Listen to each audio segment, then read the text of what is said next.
March 2020's free PlayStation Plus games are Shadow of the Colossus and Sonic Forces. Are either of these games right for you to download and play? Let's find out today on episode 100 of PLUSone. If you're new, welcome. If you're already subscribed, welcome back. Either way, hit the like button please, I need your validation. Alright, Shadow of the Colossus is a 2018 PS4 remake of the 2005 PS2 classic developed by likely the best remake/port/remaster team in the world, Bluepoint. The same studio worked on the PS3 HD remaster of the game back in 2011, so pretty much just expect Bluepoint to remake Shadow of the Colossus every 6 or 7 years, forever, apparently. Well, actually, let's hope they don't do that, because this time around, they perfected the game. The original Shadow of the Colossus was made by Team Ico, and immediately upon release, it was hailed as not only one of the best games ever made, but also as perhaps the leading example of how video games were, in fact, an art form. Remember, this is back in 2005 when Grand Theft Auto was being torn apart for its already removed sex minigame, and when games were still being blamed for gun violence. What's that? They're still... What? What do you mean it's still a thing? It's 2020. How are they still... You know what? Whatever. Shadow of the Colossus was a groundbreaking game. That's my point here. Putting you in the shoes of a boy known as Wander, the game has you travel to the ominously named Forbidden Land. Wander's goal? Reviving a girl known as Mono, who is sacrificed by her people due to some sort of cursed destiny. Wander is guided by a mysterious voice known as Dorman, who instructs him to kill the 16 savage colossi that inhabit the Forbidden Land, and then, and only then, will he have a chance at saving Mono. The world of Shadow of the Colossus, this Forbidden Land, is empty. There are no people you'll meet, no towns, no shops, not even any roaming enemies. The only inhabitants here are Wander and the Colossi. This is part of what makes the game stand out when put up against its peers. Games more and more nowadays attempt to bustle with life, to give the player hundreds of optional quests, to make the player feel like the game world is a living, breathing beast. Shadow of the Colossus is the antithesis to that, with this huge, sprawling overworld that has nothing to do in it. Nothing to do besides, in an almost proto-Undertale spin, extinguishing all life. These monstrous colossi actually aren't that monstrous at all. The first couple that you fight don't even try to hurt you, they don't attack you on sight, they're just living and you have to murder them to try and get your girlfriend back.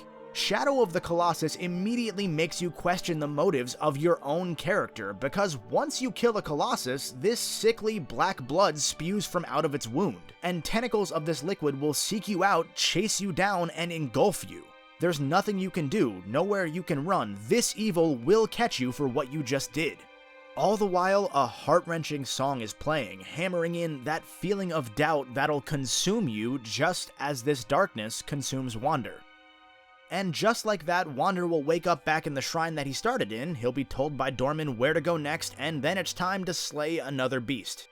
Before I discuss the gameplay, I want to make it clear that this is a game that everybody should experience at least once. You're going to see the enormous influence that Shadow of the Colossus has had on the industry on just about every level. I'm not exaggerating when I say that pretty much any action game that you've played in the last decade owes some of its existence to this game here. And I'm happy to say that Bluepoint brought the best possible version of Shadow of the Colossus to the table for PS4 owners, featuring an updated control scheme and some of the most stunning lighting and visuals that you'll find on current hardware. I had tried playing the game a handful of times before, and I always stopped somewhere around the 4th or 5th Colossus because of the frustrating controls that felt outdated even before the game came out, not to mention the often washed out visuals the PS2 and PS3 versions had. Thanks to the updates that Bluepoint has made, I finally got Shadow of the Colossus from a gameplay standpoint. However, that's not to say the gameplay still doesn't have its issues. The only thing you'll be doing in this game are climbing things, usually fuzzy things like colossus fur and moss on trees or rocks, occasionally killing salamanders or finding fruit to increase your health or grip meters, riding your horse aggro, and stabbing colossi. When climbing on a colossus, they'll often try to shake you off, forcing you to hold on for dear life and hope that it stops shaking before you run out of finger strength. Sometimes Wander will climb in a slightly different direction than where you were aiming, occasionally he'll miss a jump. The Colossus Battles are sometimes just as much a test of your patience as they are of your wit. When the game works as intended, you'll face these thrilling, one-of-a-kind battles against these behemoths that outsize you 1,000 times over, with triumphant music blaring as you stab a Colossus in its weak point, and you'll feel an excitement that almost no other game can provide, followed by a quiet moment of contemplation when you realize that you just killed another innocent creature, that you are probably the bad guy here. Meanwhile, other fights will just aggravate you as you try to line up a strike only for the Colossus to shake you off right as you're about to land a stab, or as you wait for the Colossus AI to cooperate and let you do what you're supposed to do. For the 5 or so hours it takes to beat the game, chances are you'll be equally split between excitement and frustration. Don't say I didn't warn you. But in the end, that frustration is worth it because the payoff is again just about unmatched. Even if you only make it past the 3rd Colossus before stopping, I urge you to +1 Shadow of the Colossus to your collection and to at least play that first 40 or so minutes to get that far. If by that point you hate the game, I understand, and by all means stop if you're already fed up. But you owe it to yourself to make it that far, and if you do, I think that many of you will stick it out and finish the game. Some of you might love Shadow of the Colossus so much that you decide to go for all the trophies even, although be warned that requires like 5 playthroughs for the different time attack modes, and I personally just can't be bothered with unlocking all the optional weapons and collectibles in the game. Most of them just don't really feel worth it. If you do finish the game, come back and let me know in the comments. I'd love to see what you think of the later, more spoilery parts of the game because, man, it's something special. Next up is Sonic Forces. With the release and the overwhelming success of the Sonic movie, it only makes sense that we would get a Sonic video game tie-in. In fact, Xbox Live Gold members are getting Sonic Generations for free in March as well, and I kinda wish we could somehow get that on our PS4s instead of Forces. Generations is one of the best Sonic games ever made, and Forces it's just Generations but worse in every conceivable way. You know what, I don't even feel like talking about Forces, so I have an idea. Let me call in an expert. Hey, Chris. What's up, man? I haven't heard from you in months. How have you been? Hey, when are we going to do Spyro 2? Review Sonic Forces. Fuck. Okay. I guess this is fair. So, Sonic Forces. This 2017 release is still the latest project from Sonic Team, and despite releasing 4 years after the prior Sonic title they produced, Sonic Lost World, Forces functions much more similarly to 2011's great Sonic Generations. Now, that elevator pitch alone may sound promising. Generations was truly a fun game, and on paper, more Sonic games like it should be a safe bet. Modern Sonic's 2D and 3D hybrid style returns here, as does classic Sonic to tie it into the excellent Sonic Mania. Surprisingly though, both of these gameplay routes pale a bit in comparison to the new playable character introduced, you. That's right, you. A mute customizable character that is given a weapon powered by Sonic Colors as Wisps, who replaces Tails as Sonic's new best friend.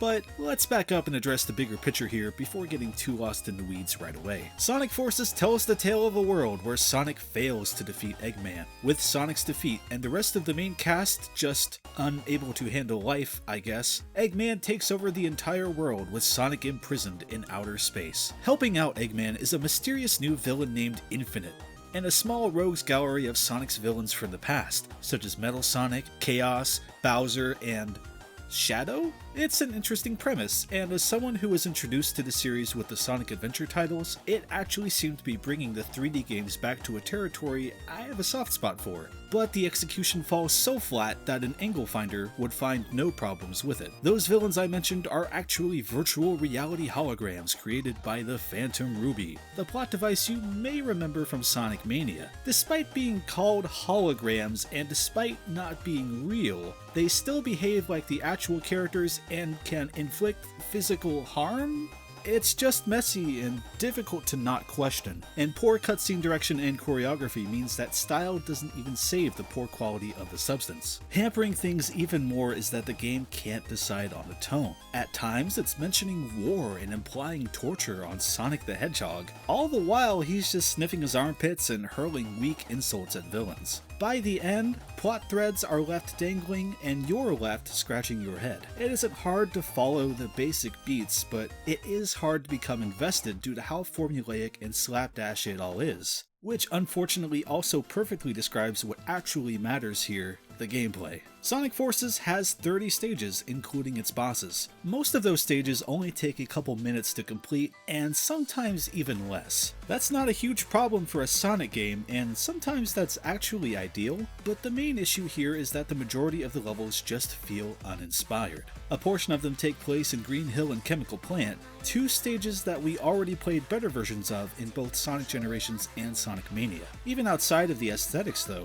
the level geometry and layout suffers from long stretches of either nothing happening or basic platforming in blocky areas hardly congruent to the character's weird, weighty jumps. None of it is outright bad, and despite Sonic's weird notoriety for glitches, this may just be the most technically competent 3D Sonic game in recent memory. It just leaves no mark whatsoever. Sonic stages fly by in an instant, and sometimes just when they seem to be getting interesting, the level ends. Classic Sonic really gets the short end of the stick here. His physics just don't feel very fun or intuitive, and his levels frankly feel like an afterthought. It really seems like the most thought went into the customizable avatars levels, however. They're all still pretty short with weirdly infectious pop music, but on top of a surprisingly robust suite of character design options, you can also unlock different weapons with different abilities and perks throughout the game that all behave differently. Personally, I really leaned into the flamethrower you get at the start of the game, but deciding which weapon to equip before heading into a stage or boss encounter helps give the game some much needed flavor.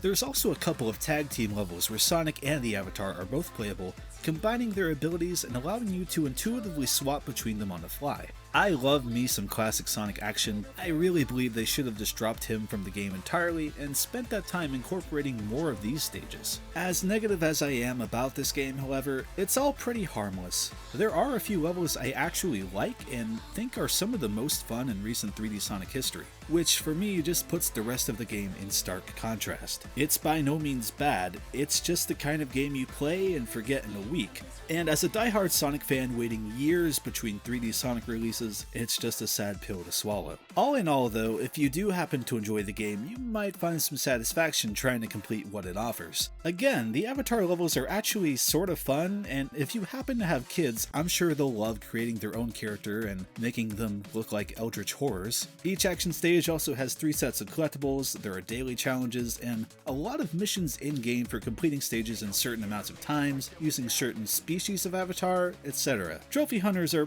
probably looking at about 30 hours of gameplay for the Platinum. It's not a difficult one, it's just a question of how much you enjoy monotony and digging through for the collectibles. So, should you +1 Sonic Forces to your collection?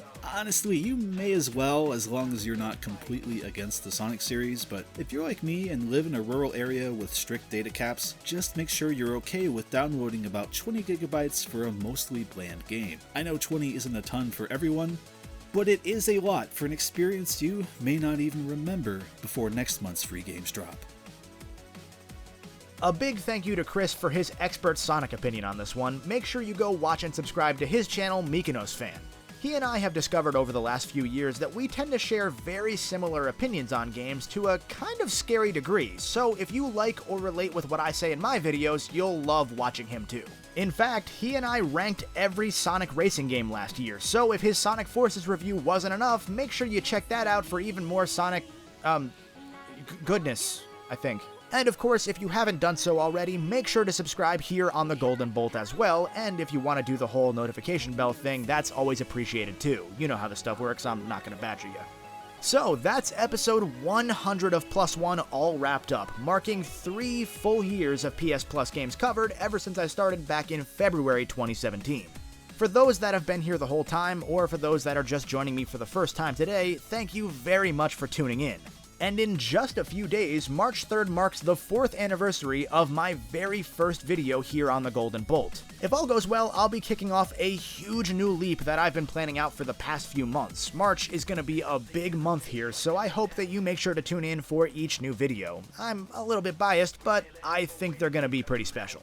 Until then, and until next time, stay golden.